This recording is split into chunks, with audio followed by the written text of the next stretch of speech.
Of the cities overlooking the Mediterranean, few have as long a history as the city of Joppa. Today, this Israeli city is known as Yaffo, and it's a fascinating blend of the modern with the ancient, situated on the coast adjacent to Tel Aviv. Built on an elevated ridge above the coastline, it's been inhabited for millennia and figures into the Bible records of both the Old and the New Testament. The story of this ancient place makes a powerful connection between faith and fact.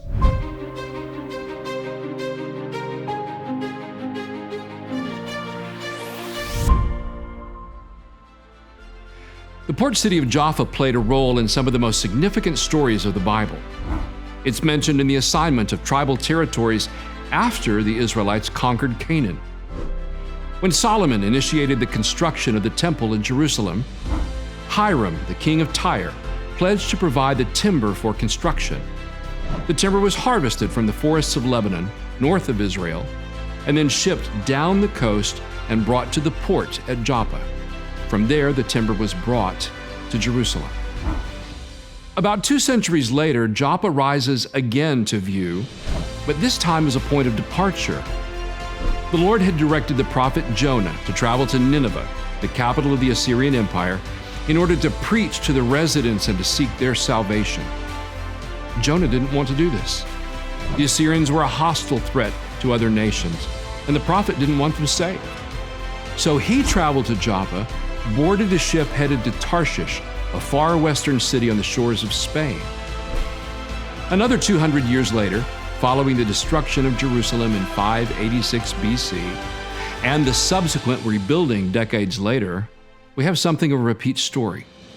When Cyrus, the emperor of Persia, allowed the Jews to return to Jerusalem from Babylonian captivity, they set about rebuilding the temple. And once again, timber was shipped from the forests of Lebanon, brought down the coast, and ashore again at Joppa.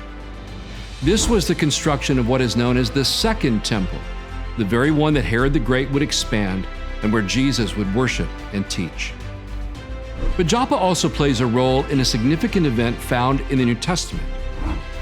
Since the day of Pentecost and the birth of the church, all the converts had been from a Jewish heritage, but that was about to change as the first Gentiles, or non-Jews, were about to become Christians. In the book of Acts, we're told of a Roman centurion named Cornelius, who, along with some family members and close friends, was about to become disciples of Jesus.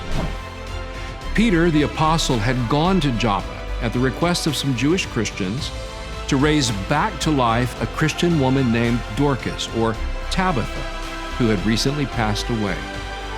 After resurrecting her, Peter stayed in Joppa at the home of a tanner named Simon. An angel of the Lord spoke to Cornelius in a vision, directing him to send for the apostle Peter, who would teach Cornelius about Jesus and the Christian faith. At the time, Cornelius was in the city of Caesarea on the Mediterranean coast. Peter was farther south in Joppa. So Cornelius sent to Peter, who had been told in a vision to go see this centurion. So Peter made the trip north up the coastline to Caesarea.